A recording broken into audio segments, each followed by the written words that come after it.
I want to ask you something, and I don't want you to overthink it. Just let the answer surface in your body, okay? When you think about your past relationships, romantic or even friendships, how many times have you found yourself giving more than you receive? How many times have you felt like you're the one holding the emotional weight, waiting for the other person to meet you where you are? But they never quite do. Maybe they didn't open up. Maybe they pulled away when things got too close. Maybe they distracted themselves with work, hobbies, or other people, so they never had to go deeper with you. Or maybe they gave you just enough, little crumbs of affection to keep you hanging on, hoping one day they'd finally open their heart fully to you. And maybe you've asked yourself, why do I keep attracting emotionally unavailable people? What's wrong with me? Do I just have bad luck? Or am I secretly doing something to cause this? I want to tell you my story. It's not about blaming you, and it's not about blaming them either. It's about seeing the invisible patterns that run underneath the surface so you can finally choose something different. I was once in a relationship with someone who, from the outside, it seemed like I had finally met the one. He was kind, empathetic, and we had a lot of shared values. When we first met, I felt an instant warmth.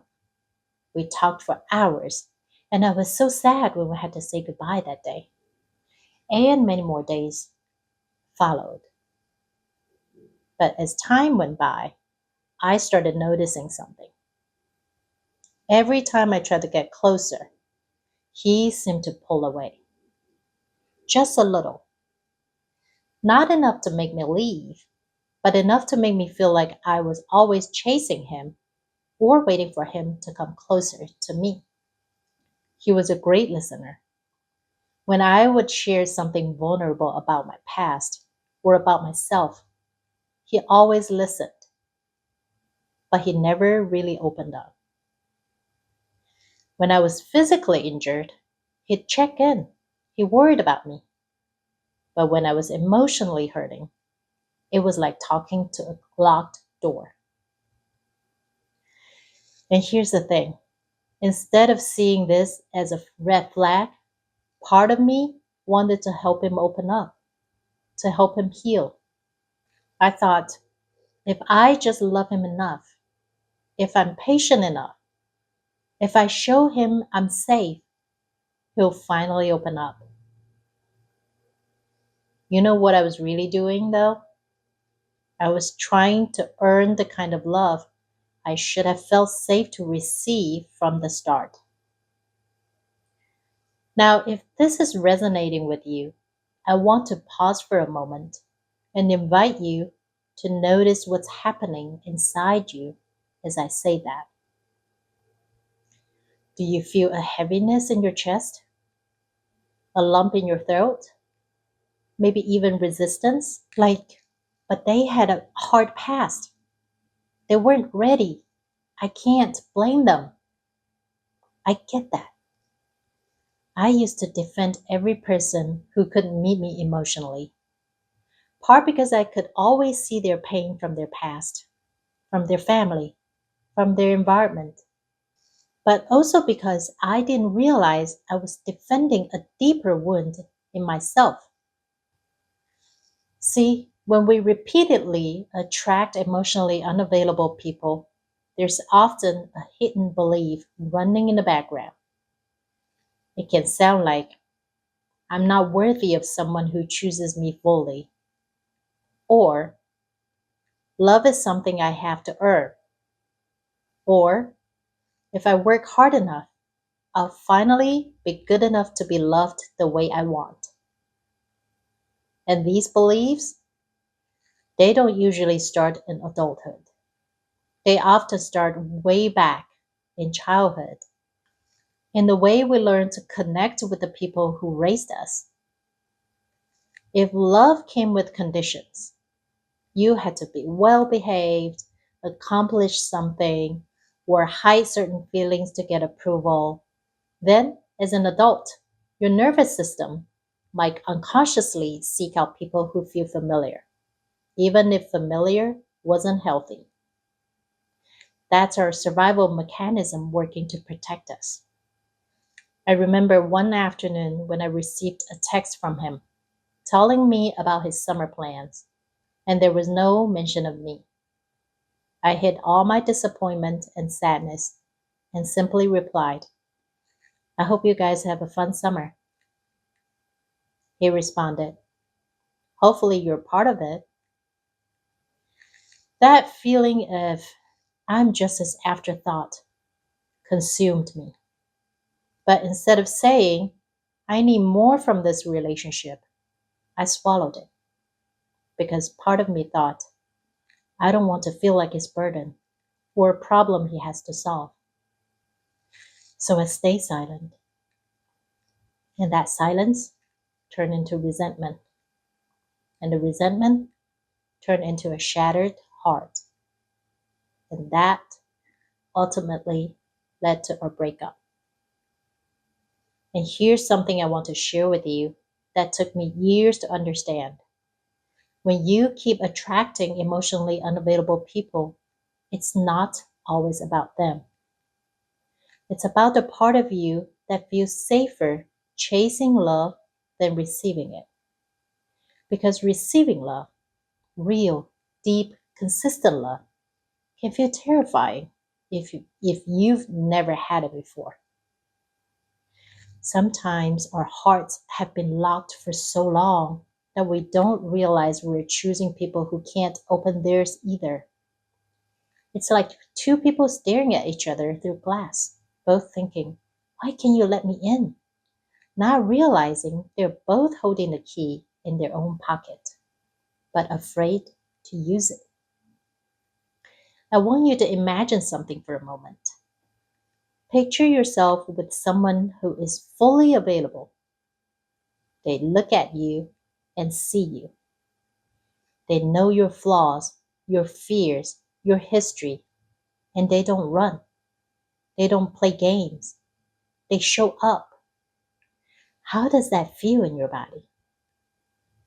If there's a part of you that feels tense, uneasy, or even like you want to run, that's the part that's been protecting you from disappointment your whole life. This is where the real work begins. It's not just about learning how to spot emotionally unavailable people. You probably already know the signs. It's about asking yourself, where am I emotionally unavailable to myself? Where am I not showing up for my own needs, my own truth, my own boundaries? Because here's what I discovered.